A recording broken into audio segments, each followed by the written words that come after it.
Shalom, meus queridos, tudo bem? Nós estamos dando continuidade ao nosso estudo sobre o Talmud, a introdução ao Talmud, e agora nós estamos falando sobre a ordem Nezikim, chamada danos, né? Nezek, de dano, de alguma coisa que veio e trouxe prejuízo à propriedade, ok? Então vamos lá.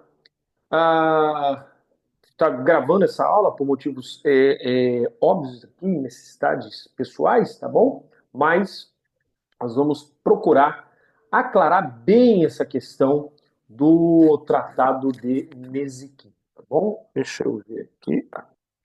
Já foi. Esse microfone um pouquinho mais para baixo, eu acho que vai ficar melhor. Aí.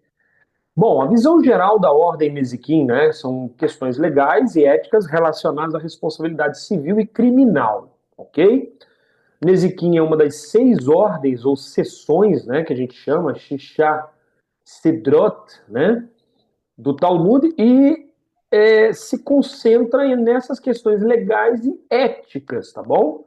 Questão de perdas, danos, etc. Ok? Deixa eu ver aqui um negócio.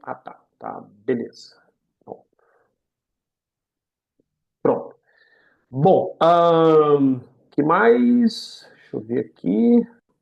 Tá, pronto. É, Estão então essas ordens relacionadas à responsabilidade civil e criminal da tradição judaica. Dentro dessa ordem há uma série de tratados que abordam uma ampla gama de questões jurídicas ligadas à ética, né? Ligadas a essa questão da vivência interpessoal, ok? Há uma série de tratados que abordam uma ampla questão de jurídicas e éticas, já li, né? Aqui está, então, uma visão geral. O primeiro tratado que a gente tem dentro de Nezikim é o Bava Kama, ok? Alguns chamam de Baba Kama, tá bom? Esse tratado, né, trata das leis de responsabilidade civil, tá? Relacionadas aos danos causados pelas propriedades, né? Incluindo animais, né? Por exemplo, um animal fugiu, né? Da minha propriedade, feriu alguém, meu cachorro, né, ou mesmo um gado, alguma coisa, ou comeu a plantação de alguém, né? Eu tenho uma criação de caprinos e eles fugiram e comeram a plantação de alguém e tal, etc. Esse tratado ele aborda justamente isso e vai tratar da compensação e da restituição desses danos. Então é uma série, é legal porque o Talmud ele vai trabalhar o quê? Uma série de hipóteses, né? Mas e se acontecer isso? Mas se chover? Mas se não sei o quê? Então, uma série de hipóteses, ok? Onde o judeu, né, o juiz e os sábios, os legisladores, eles vão imaginar e postular alguma coisa dentro disso aí, ok? Então, quando acontecer um caso parecido, já tem uma certa jurisprudência, já tem uma lei mais ou menos ali que dá para se aproveitar e julgar o caso com base naquela hipótese já abordada pelos sábios, ok? Bava Metzia, que é um outro tratado, né? O Tratado de Bava Metzia, continua a discussão sobre as questões de propriedade e responsabilidade civil, mas com foco na posse, ok? Metzia é essa coisa de estar em posse, ok? Perda e disputa de propriedades, imóveis, móveis, etc. Então, ele vai tratar sobre determinadas questões como invasões de propriedade. Tem uma outra situação muito interessante, a pessoa perdeu alguma coisa, ela tem desejo de restituição, ela tem desejo de coisa. Então, tudo isso no tratado Bava Metzia vai ser mexido, ok? Bava Batra, tá? Esse tratado lida principalmente com leis de propriedade, incluindo questões relacionadas à compra. Então, como pode ser comprado, de que maneira comprar, né? Vai comprar uma propriedade, aí não pode ser vendida perpetuamente, né? Porque tem o ano do jubileu, uma série de detalhes né? E somas e cálculos, porque eu vou vender isso aqui e é uma propriedade agrícola e ela dá tantos toneladas de alimento, né, de trigo durante o ano. Então, dentro, dentro dessa questão, pode sim, dentro dessa questão, né, vai ter ali o caso de somar, né? E ver quanto que gasta, quanto que não gasta, quanto que vai ser, quanto que não vai ser, né? Então é importante esse tratado por conta disso, ok? E depois tem a restituição, né? Vai ter que restituir. E aí pode restituir, pode vender de novo, não pode. Então esse tratado ele lida com todos esses detalhes de acordo com a vontade do Eterno. Depois nós temos o tratado de Sanedrim. Sanedrim, como eu já falei, é o sinédrio, né? É, trata do sistema legal judaico, incluindo a organização do tribunal judaico, que é o Sinédrio, né? As leis e procedimentos para julgamentos civis e criminais, bem como questões de responsabilidade criminal e punições.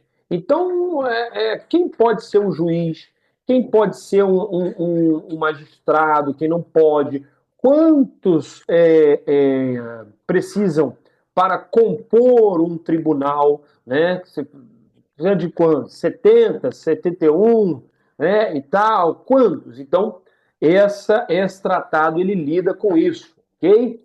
Makot, o Tratado de Makot, o nome já diz, né? Já ele aborda a lei penal, né? As penas, né? Que vão ser aplicadas, chicotada, varada, apedrejamento, degola pela espada, enforcamento, que mais?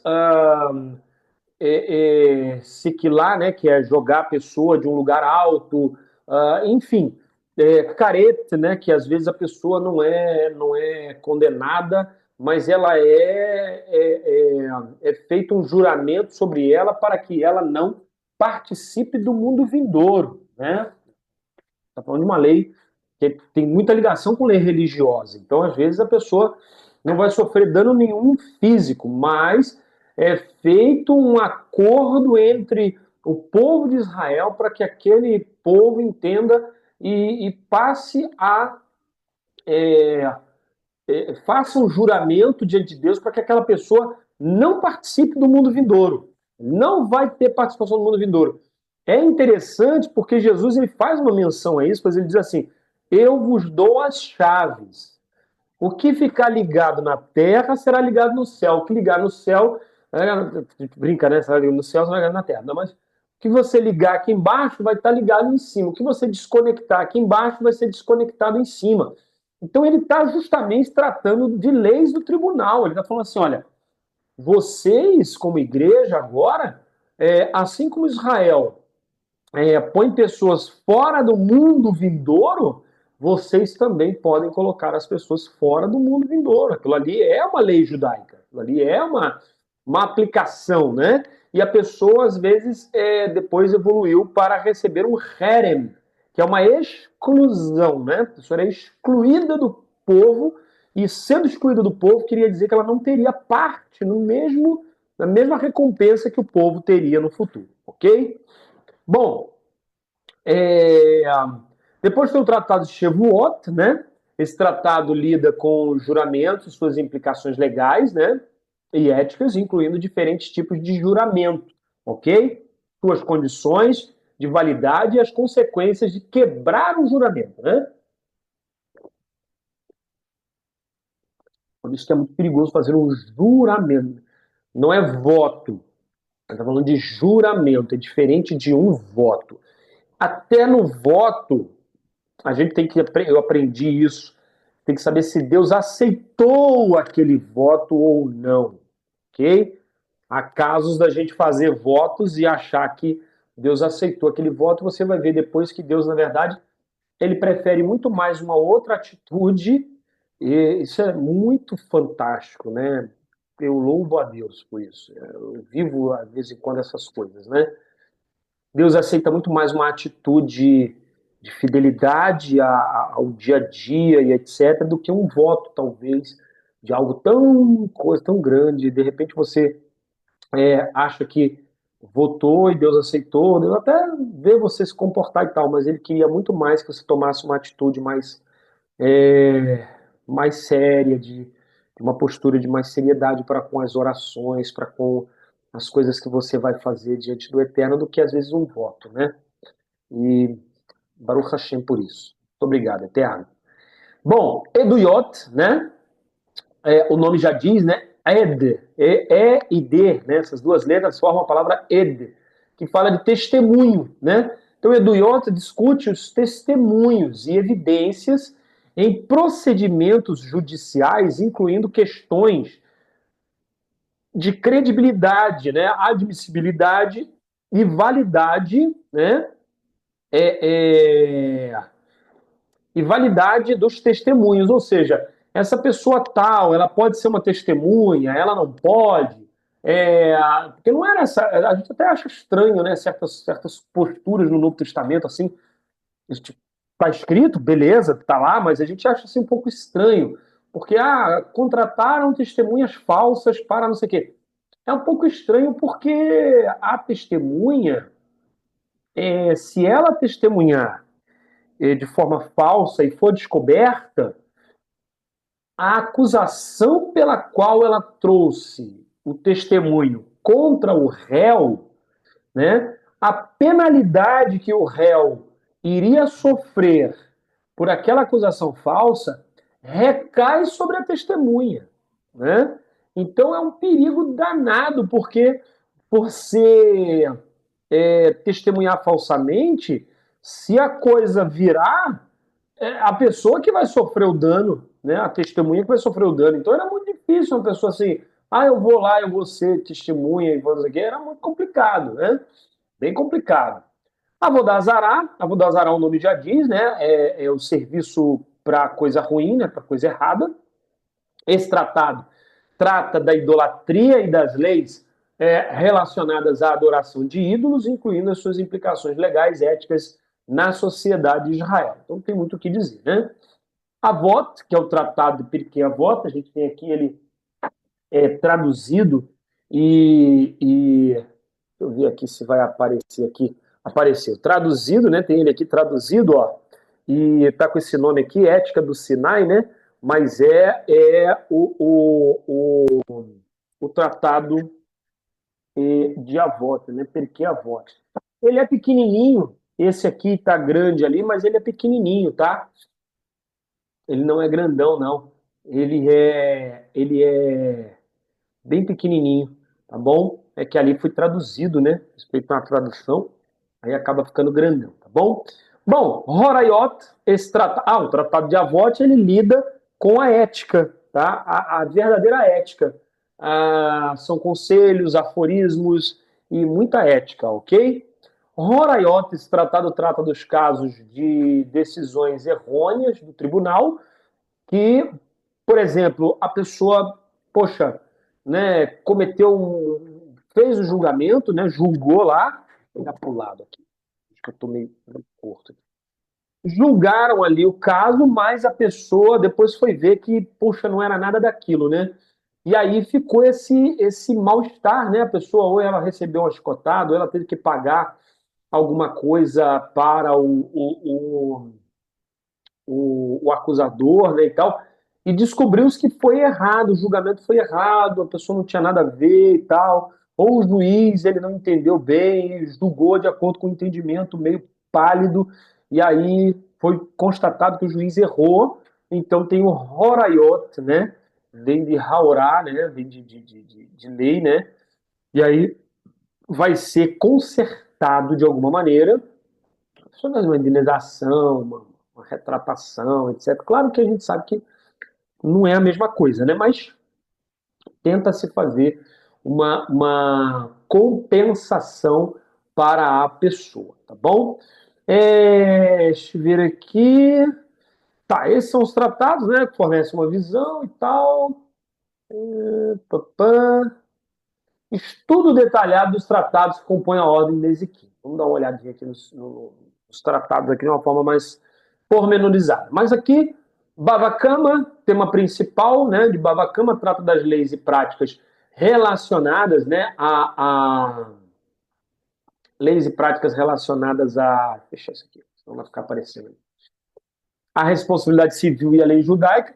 Esse tratado discute os princípios, né, e procedimentos e punições relacionadas aos danos, né, materiais causados por uma pessoa a outra, incluindo responsabilidade, como eu já falei, sobre animais, né, o boi que fugiu, chifrou alguém, o cachorro que se fugiu e mordeu, né, e tudo mais, ok?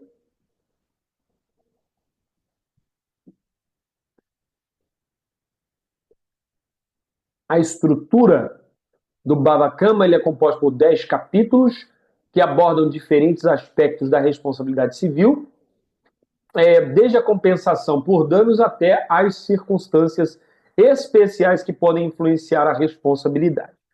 Leis práticas de Bava Kama, responsabilidade pelo dano causado, tá? O tratado começa discutindo esses princípios básicos de responsabilidade, incluindo a obrigação de uma pessoa reparar os danos que causou a outra. Tinha casos de a pessoa indenizar, ou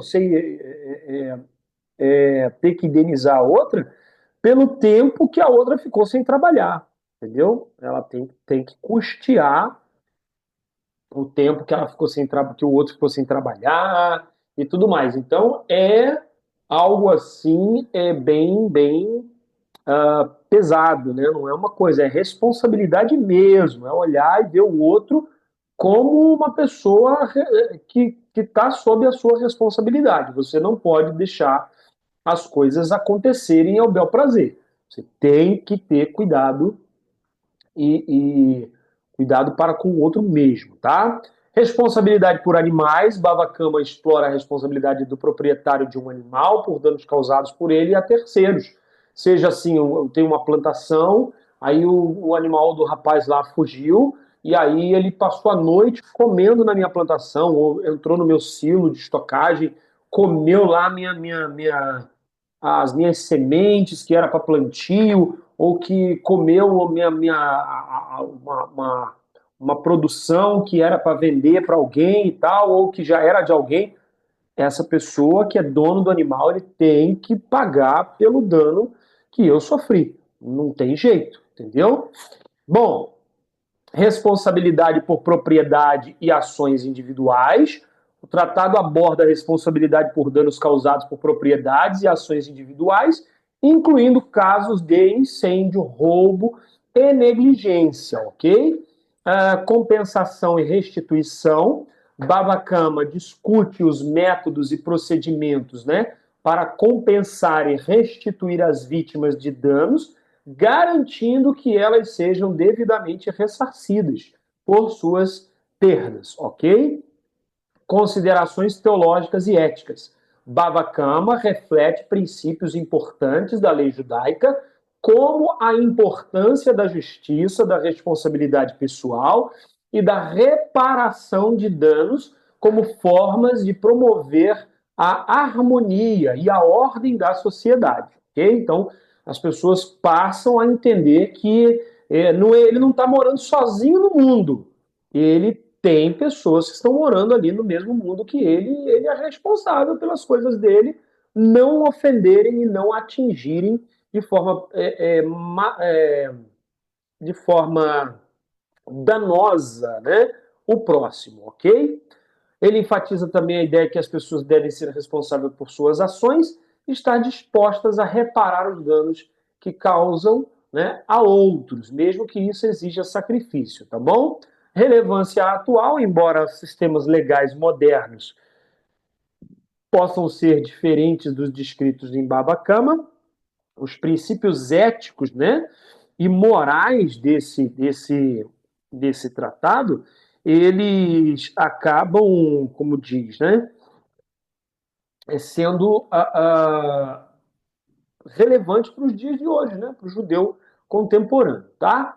O estudo deste tratado também oferece insights valiosos sobre questões de responsabilidade civil, justiça ética na vida judaica, fornecendo orientação moral e prática para os judeus que buscam viver de acordo com os ensinamentos da Torá. Então, ajuda a gente a pensar assim, poxa, isso aqui no Talmud, olha aqui, isso aqui parece um negócio que eu li no Talmud, né, e tal, e você praticar a justiça de uma forma ética. Além disso, o Bava Kama serve como um lembrete da importância de agir com responsabilidade e consideração pelos outros em todas as áreas da nossa vida, tá?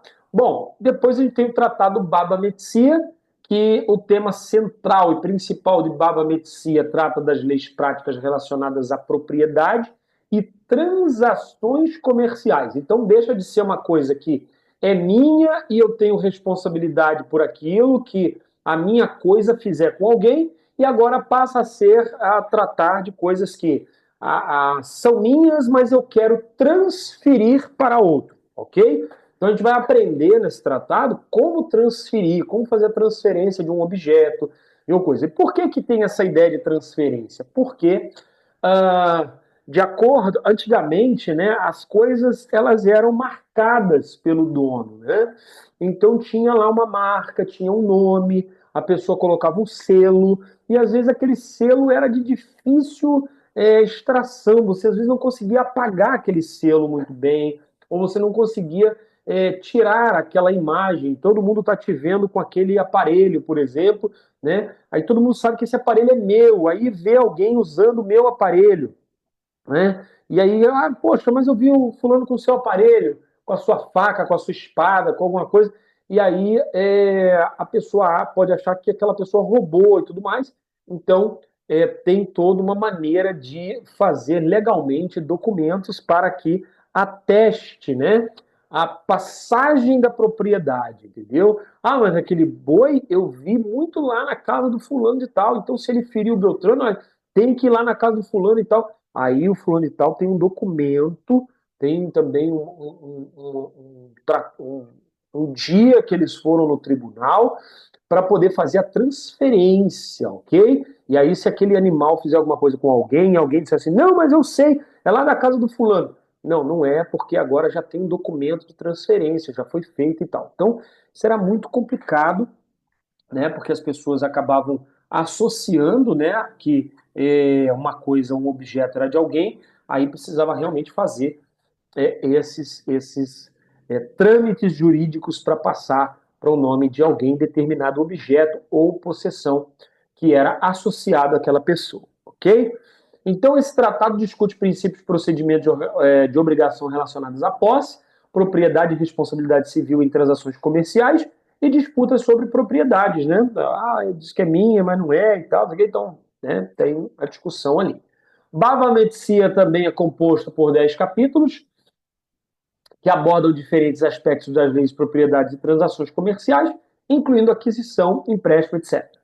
A aquisição de propriedade. O tratado começa discutindo, né, os métodos e procedimentos para adquirir propriedade, né, na lei judaica, incluindo a compra, doação, herança e ocupação, ok? Dessa propriedade ou dessa coisa, tá? Responsabilidade e reparação. Bava Metzia explora as obrigações e responsabilidades das partes envolvidas em transações comerciais, incluindo as condições para reparar danos e reembolsar prejuízos, tá bom? Depósitos e empréstimos, tratado aborda as leis relacionadas a depósitos e empréstimos, incluindo as condições para depositar bens, né? Para alguém ficar guardar um bem meu, guardar um dinheiro, guardar alguma coisa, né? Fazer um depósito, né? E emprestar dinheiro e garantir a devolução de propriedades, ok?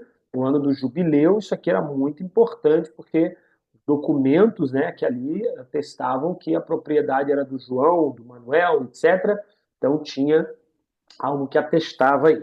Disputas e resoluções. Bava Metzia discute métodos e procedimentos, olha que interessante, para resolver disputas sobre propriedades e transações comerciais, incluindo arbitragem, testemunhos e julgamento por tribunal rabínico, ok?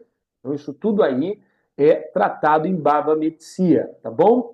As considerações teológicas, Bava Metzia reflete princípios importantes, né, da lei judaica, como a importância da honestidade, justiça, respeito mútuo nas transações comerciais e disputas de propriedade, tá bom? Então tem que haver um respeito mútuo na hora que há essa disputa, esse negócio, tem que haver um respeito.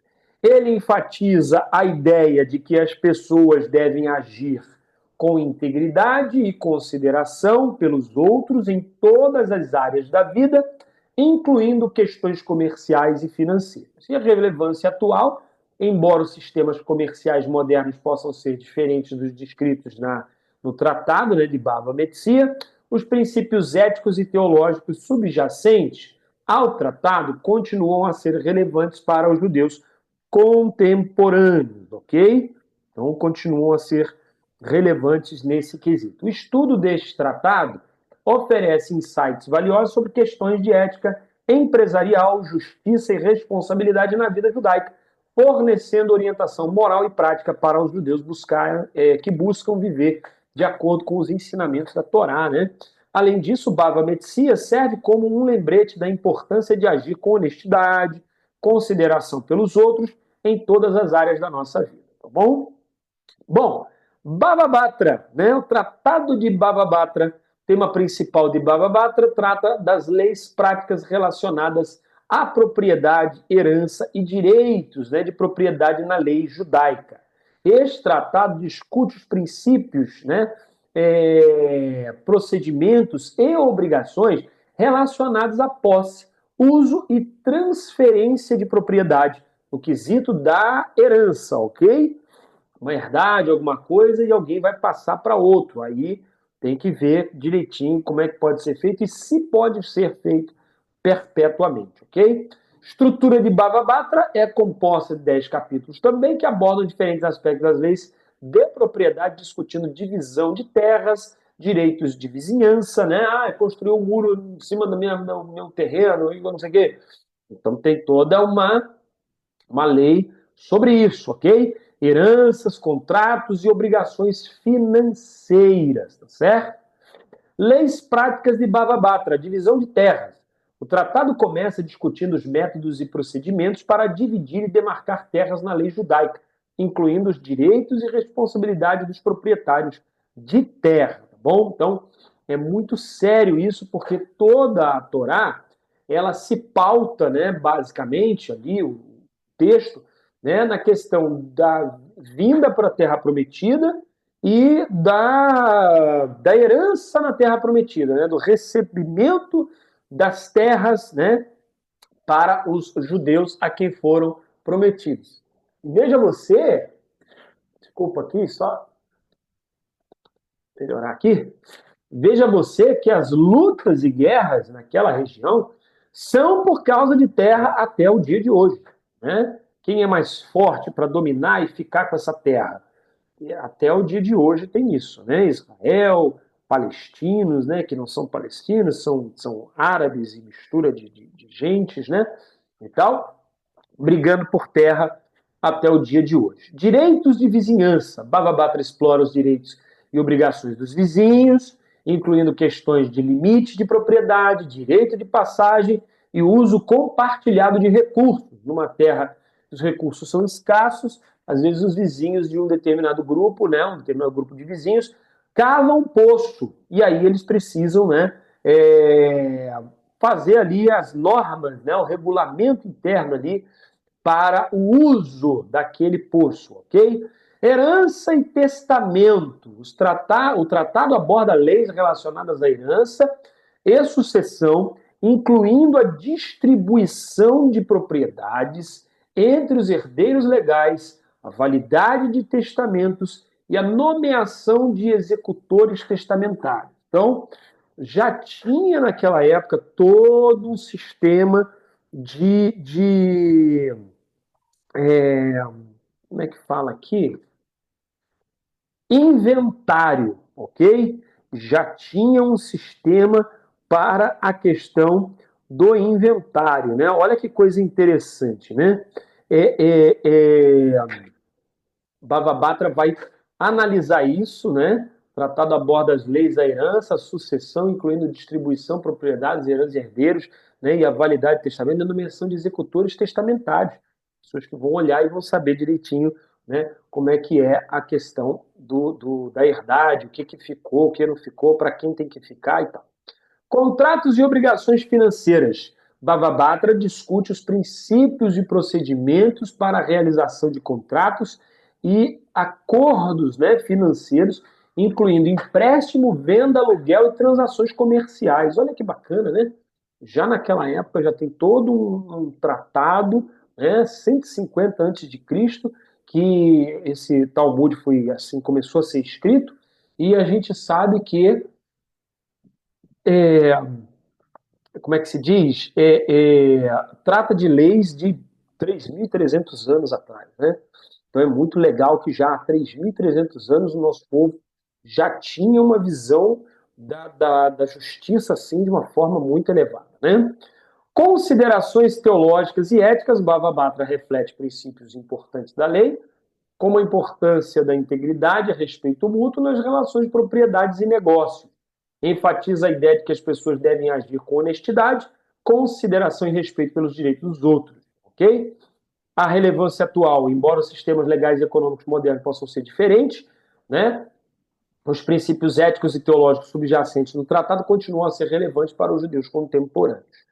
O estudo desse tratado oferece insights valiosos, né? Negócios, sobre os negócios e responsabilidade financeira na vida judaica, fornecendo orientação moral e prática para os judeus. Além disso, Bhavabhatra serve como lembrete da importância de agir com honestidade, justiça e consideração pelos outros nas áreas da vida e a necessidade de proteger os direitos e interesses dos menos favorecidos na sociedade. Agora, a gente vem para o Tratado de Sanhedrin. Sanhedrin trata das leis e práticas relacionadas à justiça e ao sistema judicial na lei judaica. Este tratado discute os princípios, procedimentos e punições relacionadas a crime, julgamentos e autoridade judiciária, ok? A estrutura ele é composta de 11 capítulos e aborda diferentes aspectos da jurisprudência judaica, incluindo composições e autoridade do grande Sanhedrin, que é o Tribunal Supremo, bem como as leis e punições para diferentes crimes, ok? Leis e práticas de Sanhedrin, composição do Sanhedrin, o tratado começa discutindo a composição e a autoridade do grande Sanhedrin, incluindo o número de membros, qualificações para o cargo e procedimentos para a nomeação e a remoção possível de alguém. Procedimentos judiciais, Sanhedrin explora os procedimentos e rituais para conduzir os julgamentos, né? Não é uma coisa assim, senta aí, vamos embora, vamos ver o que é e tal, não sei o que. Não, né? Tem todo um procedimento, tem toda uma solenidade, vamos dizer assim, né? Para poder julgar, né, os casos e as condições, né? Tem que estar favoráveis para o julgamento, né? Que mais aqui? Deixa eu tirar esse negócio aqui. Aqui. Procedimentos e rituais para conduzir julgamentos, incluindo a convocação de testemunhas, interrogatório de acusados e etc. Então, Sanhedrin acaba por orientar, né, como é que é a composição do juízo, né, do tribunal, né, quem pode ser o juiz, não é verdade? Qual é o comportamento do juiz, o que, é que ele deve, como que deve ser o procedimento dele, como ele deve se comportar diante de uma pessoa que é importante, de outra que não é tão importante, né? E por aí vai, ok? É claro, é óbvio que uma pessoa de determinada importância, ela não deve ser tratada de qualquer jeito, mas deve ser tratada da forma mais educada possível, mediante a lei, e ser julgada como qualquer outra pessoa vai ser julgada, ok? Então, o Sanhedrin trata disso. Procedimentos judiciais, Sanhedrin, né, explora os procedimentos e rituais para conduzir o julgamento, incluindo convocação de testemunhas, interrogatório de acusados e votação de juízes. Tipos de crimes e punições, né? O tratado aborda uma ampla gama de crimes e suas respectivas punições, incluindo crimes capitais, crimes civis, crimes religiosos, como idolatria, blasfêmia e profanação do sábado. Princípios de justiça, né, e equidade. Sanhedrin enfatiza a importância de agir com justiça, equidade e imparcialidade no sistema judicial, garantindo que todas as partes envolvidas sejam tratadas com dignidade e respeito. Considerações teológicas. Sanhedrin reflete princípios importantes da lei judaica, como a importância da justiça, misericórdia e responsabilidade mútua. O sinédrio não era um lugar de chegar e a pessoa, como a gente vê, por exemplo, acho que no Novo Testamento também tem isso, né? Pegou a mulher em ato de adultério, a lei manda apedrejar, não sei o quê. Jesus age na maior das consciências do sinédrio, conforme deve ser de acordo com o Talmud, né? Ele age com misericórdia. Ele olha para aquela mulher e diz assim: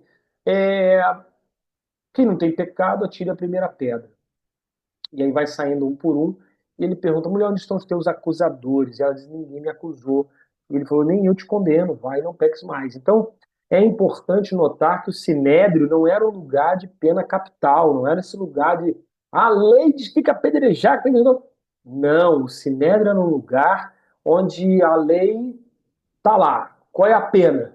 Morte. Então agora nós vamos julgar para ver se a gente abranda isso, para ver se a pessoa ela se arrependeu e etc. Entendeu? Porque senão não havia motivo do que ter os sacrifícios.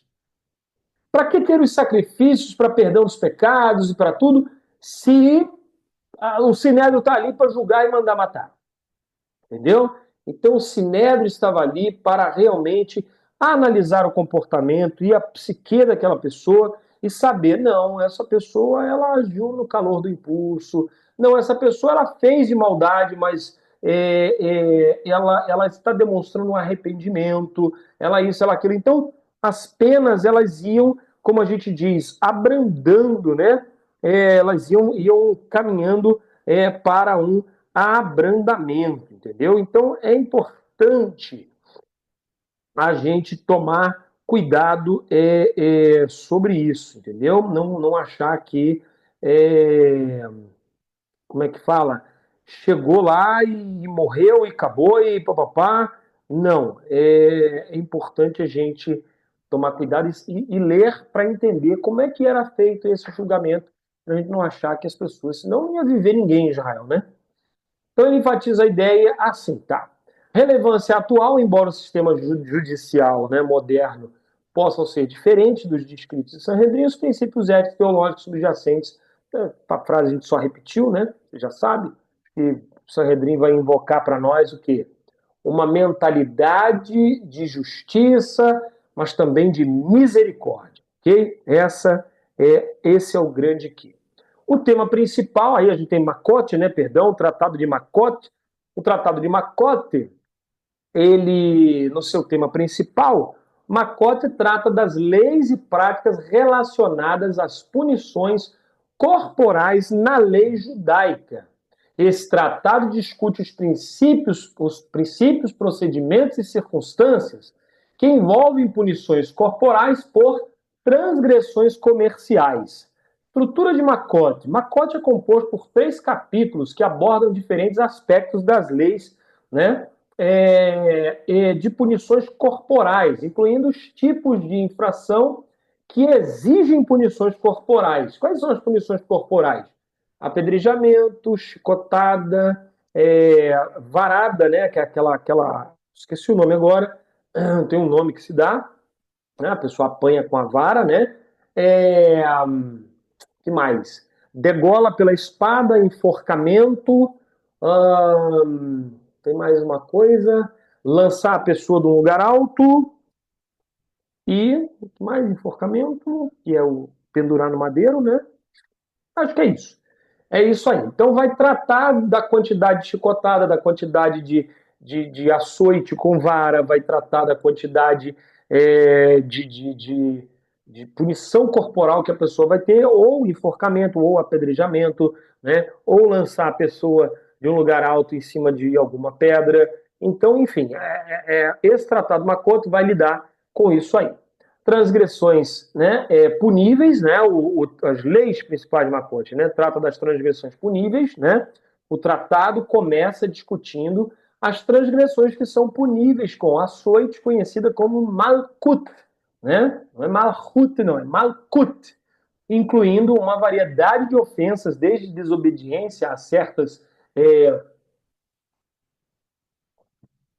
leis e violações mais graves da ética e da moral judaica. Procedimentos judiciais, Makot explora, né, os procedimentos judiciais para determinar a culpabilidade de um acusado e aplicar punições corporais, incluindo convocação de testemunhas, interrogatório do réu e votação dos juízes. Execução das punições, o tratado aborda os métodos e procedimentos para execução das punições corporais, garantindo que sejam realizadas de forma justa e humana, sem excessos ou abusos, tá? Bom, as considerações teológicas, né? Makot reflete princípios importantes, como a importância da responsabilidade pessoal e da correção através da punição, ok? A correção através da punição que, né, na época era vigente e tinha que ter. Ela enfatiza a ideia que a punição corporal deve ser aplicada como um meio de correção e redenção, não como uma forma de vingança ou crueldade, ok? Tanto é que se alguém demonstrasse que está arrependido, mudado e realmente aquela pessoa ela deixou claro, mas muito claro, que ela realmente está arrependida e que ela quer fazer de tudo para ressarcir, para corrigir o seu erro, as punições em Macote nem eram aplicadas, ok? Nem eram aplicadas.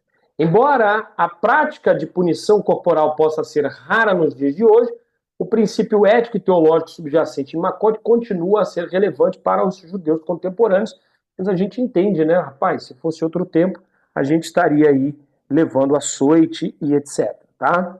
Bom, o estudo desse tratado oferece insights valiosos, né? A gente já falou, enfim. Bom, tratado de Shavuot, para a gente adiantar a coisa aqui. Tema principal. Shavuot trata das leis e práticas relacionadas aos juramentos, né? A questão dos juramentos. Vou ligar esse treco aqui. Pronto. É...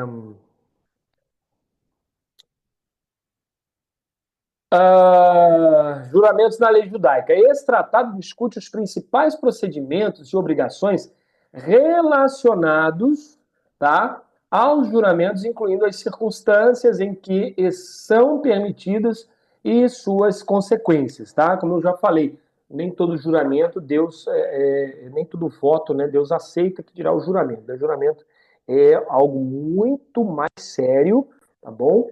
Muito sério mesmo. Bom, estrutura de Shavuot. Shavuot é composto por 8 capítulos que abordam diferentes aspectos dos juramentos, incluindo os tipos de juramento, as condições para sua vitalidade, para sua validade, circunstâncias em que podem ser necessários os métodos para sua execução. Tipos de juramento. Bom, o tratado começa discutindo os diferentes tipos de juramento na lei judaica, incluindo juramentos afirmativos, negativos, condicionais, bem como juramentos judiciais e extrajudiciais. Então, juramentos afirmativos, eu juro fazer tal coisa. Juramento negativo, não, eu juro nunca mais fazer tal coisa. Condicionais, se fulano cumprir com a palavra dele, eu juro que eu cumprirei com a minha. Então, né, esses são os juramentos aí mais clássicos, ok? Condições para validade, né? Shavuot explora as condições para a validade de um juramento, incluindo a intenção do juramento, a precisão das palavras utilizadas e a capacidade legal do julgador.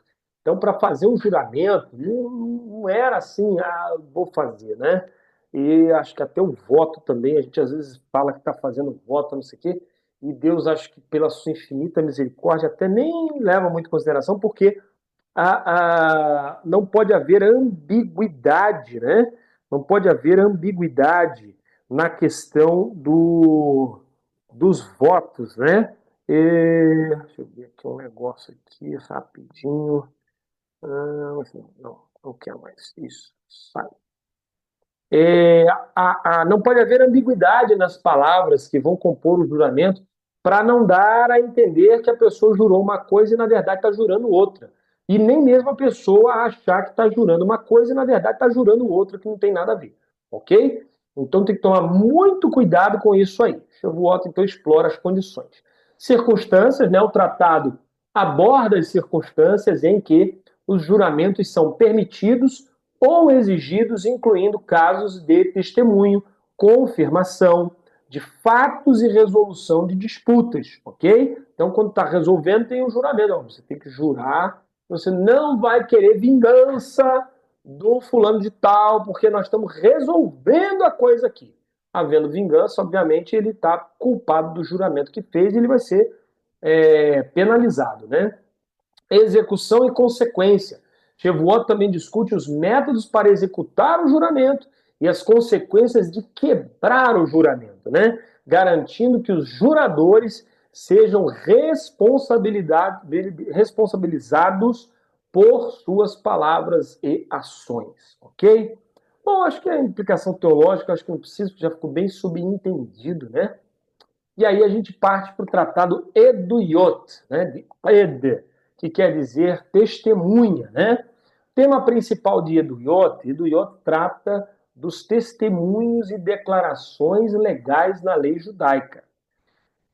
Esse tratado discute os princípios, procedimentos e confiabilidade dos testemunhos em questões legais, bem como as circunstâncias em que as declarações podem ser consideradas válidas, ok? Então, ele trata justamente dessa condição e onde isso pode ser considerado, né, aquela testemunha pode ser considerada uma testemunha válida ou não, ok? Então, muito interessante isso, a questão dessa questão do testemunho, tá bom? Estrutura de Eduyot, né? Eduyot é composto por 8 capítulos que abordam diferentes aspectos do testemunhos e declarações legais, incluindo a validade de testemunhos, os requisitos para testemunhar e as consequências de falso testemunho, tá? Como eu já falei sobre a consequência, né? Muito perigoso, porque você acaba, se testemunhar falsamente for comprovado, a pessoa que testemunhou falsamente vai levar a pena, né, do réu. Né? O réu é absolvido e aquilo que a pessoa queria para o réu, né, em testemunhando em falso, vai vir sobre ela. Muito perigoso, tem que tomar cuidado, porque às vezes o que alguém está querendo para o outro pode voltar para ele mesmo. Ok? Então, o Tribunal Celestial pode muito bem julgar dessa maneira e entender, não, fulano está julgando para tá querendo mal para ele, mas eu vou reverter o mal em bem para o fulano de tal e o que o outro está querendo, ele vai arcar. Então é muito perigoso isso aqui, tá bom? Vitalidade ou validade dos testemunhos. O tratado começa discutindo os critérios para a validade dos testemunhos na lei judaica, incluindo a necessidade de testemunhas confiáveis e imparciais, bem como a precisão e consistência de seus relatos. Requisitos para testemunhar. Eduyot explora os requisitos e qualificações para testemunhar em questões legais, incluindo a capacidade legal do testemunho, a capacidade, a credibilidade do testemunho e dos métodos para verificar a veracidade dos relatos, consequências de falsos testemunhos. O tratado aborda as consequências de fazer um falso testemunho, eu já falei aqui, né? Então, para que a justiça seja feita, ok?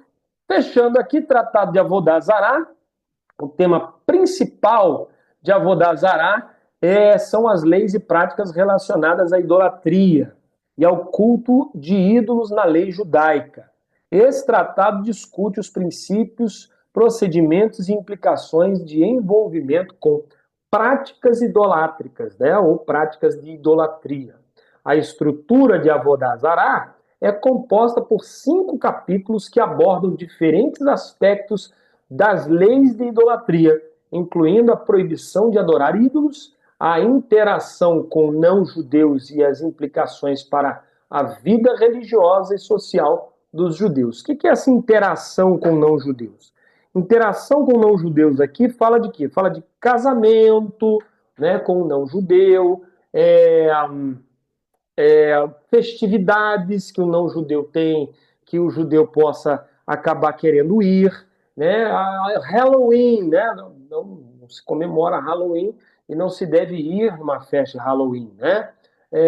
Festas a ídolos, né? São não sei o que, são não sei o que lá. Um judeu, um servo do Eterno, não deve ir para esses determinados lugares, né? Para celebrar essas determinadas festividades, ok? Não se deve misturar-se com essa coisa. Então, isso é interação. Essa é a interação que ele está falando aqui. Não é conversar, ter um amigo e tal, não é isso. Proibição da idolatria. O tratado começa discutindo a proibição de adorar ídolos e participar de práticas idolátricas. Não pode passar de culto idólatra. Não se deve participar, ok? Enfatizando a importância da exclusividade do monoteísmo na fé judaica. Interdição, né, de interagir, né, com não-judeus. Avodazará explora as leis e práticas relacionadas à interação com não-judeus, especialmente em contextos onde a idolatria pode estar presente, como casamentos interreligiosos e refeições compartilhadas, ok? Implicações sociais e religiosas. O tratado aborda as implicações sociais e religiosas de envolvimento com práticas idolátricas, incluindo as consequências espirituais e comunitárias de se afastar dos ensinamentos da Torá. Então, é muito preocupante a pessoa que se envolve com idolatria, né? É uma coisa muito séria, porque a Bíblia ela é categórica quanto à idolatria. A pessoa deve morrer, mas não deve idolatrar. Ok? Pirkei Avot, estamos chegando ao final, né? Pirkei Avot, o tema principal de Pirkei Avot, também conhecido como Tratado de Avot, perdão, também conhecido como Pirkei Avot, ou Ética dos Pais, é um tratado que trata de ensinamentos éticos, morais, transmitidos pelos sábios e rabinos judeus, né, ao longo das gerações. Esse tratado oferece conselhos práticos sobre como viver uma vida virtuosa e ética de acordo com os princípios da Torá. A Avot é composto por 6 capítulos, cada um contendo ensinamentos e máximas de diferentes sábios e rabinos, transmitindo lições sobre ética, moralidade, conduta social e religiosa. Tá ok? Transmissão da tradição. A Avot enfatiza a importância da transmissão da tradição e do conhecimento ético de geração em geração, e começa o livro assim, né? Fulano recebeu de Beltrano, recebeu de Ciclano e tal, assim vai. Destacando a responsabilidade dos mestres em ensinar e dos alunos em aprender. Conduta ética e moral, o tratado aborda uma ampla gama, né, de temas éticos e morais, incluindo honestidade, humildade, gratidão, paciência, caridade, respeito pelos pais, cuidado com a língua e moderação. Quando eu falo que o Novo Testamento é o Talmud do cristão, as pessoas falam, tá, agem comigo como se eu fosse uma pessoa, sei lá, né? Mas olha só quanta coisa a gente está vendo aqui, né, que está no Novo Testamento. Que os apóstolos, no final das contas, apenas extraíram da Torá e do Talmud a conduta para os cristãos de sua época. Olha que o tratado aborda uma ampla gama de temas éticos morais, incluindo justiça, honestidade, humildade, gratidão, paciência, caridade ou amor, respeito pelos pais, cuidado com a língua e moderação. Isso aí parece fruto do Espírito. Se não está tudo do fruto do Espírito aí, tem coisa que está aí que não é o fruto do Espírito, está nas outras epístolas. Tiago fala do cuidado com a língua, né? Paulo fala para a gente não levar o irmão para outro tribunal, mas para a gente resolver entre a gente mesmo e entre os nossos juízes e tal. Então, tipo assim, tudo isso que o Novo Testamento prega está dentro do Talmud. Não tem para onde tirar. Entendeu? Então, por isso que eu digo, o Novo Testamento é o Talmud do cristão, né? A VOT também inclui ensinamentos sobre relacionamento dos indivíduos com Deus, incentivando confiança em Deus, busca pela sabedoria divina e a prática da devoção religiosa, ok? Bom, deixa eu ver aqui, relevância atual de Avot, seus comentários. Aqui está um resumo. Um resumo dos capítulos do Tratado de Avot, né? Eu vou deixar isso aqui como um exercício, né, para a gente fazer, vocês fazerem e me entregarem depois, ok? Eu acho isso aqui muito, muito interessante, muito importante. Deixa eu desligar isso aqui, pronto. São 6 capítulos, né? Muito bacana. Depois a gente tem o Tratado de Horaiot, tá? O tema principal em Horaiot trata das leis e práticas relacionadas Opa, deixa eu falar aqui pro amigo aqui. É, hum, é, é, tá. Só um minuto, perdão.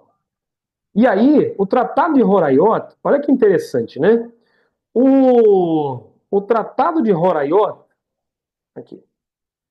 O Tratado de Horaiot tem como tema principal, né? O Horaiot, né, trata das leis práticas, né, relacionadas ao procedimento, né, ao processo, perdão, né? Cadê? Para cima, pronto. Ao processo de tomada de decisão judicial quando um erro é cometido pela corte rabínica ou pelo sumo sacerdote no julgamento de uma questão legal. O tratado aborda os procedimentos para procedimentos para expiação e correção de erros judiciais, pois o Horaiot trata justamente quando o juiz erra, quando o magistrado erra, tá? Aí o tratado vem, né, para tentar minimizar, tentar, né, reparar aquele erro cometido. A estrutura de Horaiot compõe-se de 3 capítulos que detalham processos e procedimentos para lidar com erros judiciais, bem como as responsabilidades, né? Identificando o erro, o tratado discute como os erros judiciais são identificados e reconhecidos pela corte rabínica, incluindo situações em que uma sentença é determinada como errada ou injusta. Processo de arrependimento, Horaiot explora os procedimentos para que os juízes reconheçam e se arrependam de seus erros, incluindo a necessidade de uma declaração pública de arrependimento e a busca de expiação perante Deus e a comunidade. Ok? Expiação e correção. O tratado aborda as práticas de expiação e correção para os erros judiciais, incluindo a oferta de sacrifícios e rituais de purificação para restaurar a integridade da corte e da comunidade. Ok? Então aqui nós terminamos, né, uma visão geral dos tratados e a gente chega aqui na exploração dos temas teológicos sobre justiça, ética e responsabilidade individual e comunitária, tá? Na comunidade judaica. E a gente vai tratar disso, né, depois, tá bom? E agora, Tratado Kodashim, tá certo? Tratado de Kodashim. Kodashim, deixa eu ver aqui, só um minutinho, né? A gente tem Kodashim, que entrou numa ordem diferente do Talmud, né? Aqui, Nezikim, Kodashim e Tahorot. Nós temos 2 tratados ainda para a gente estudar, tá? O tratado de Kodashim, só para a gente pegar uma visão ampla aqui, rapidinha, ele trata dos aspectos relacionados aos rituais e sacrifícios no templo, ok? Então, a gente vai tratar disso na aula que vem, porque a gente vai precisar mexer com muito texto bíblico aqui para falar sobre esses sacrifícios, essas condições e etc. Então hoje a gente fecha com o tratado de Horayot, tá? E deixa eu subir aqui. E pá, né? Horayot, a gente fecha com o tratado de Horayot para na aula que vem a gente tratar de Kodashim, tá? E assim fechar, né, o nosso nossa introdução ao Talmud e aí partir para a próxima matéria, tá ok? Bom, eu espero que vocês estejam gostando de conhecer pelo menos a visão geral aí, né, do Talmud, né, e possam se interessar. Hoje nós temos o texto, alguns textos do Talmud já traduzidos, como Talmud Bavli, ó, tá vendo? Talmud Bavli, né, que é o tratado de Brachot, tá? O tratado de Brachot em português. São 3 livros, né, com os seus 9 capítulos. Então, seria muito interessante você buscar adquirir, né, esses tratados para você também ler o tratado, se inteirar e ver como é que era feita a jurisprudência, né? Bom, eu fico por aqui, crendo em Deus que vocês estão absorvendo a ideia geral, né, do que é o Talmud e que Deus abençoe a cada um de vocês. Shalom.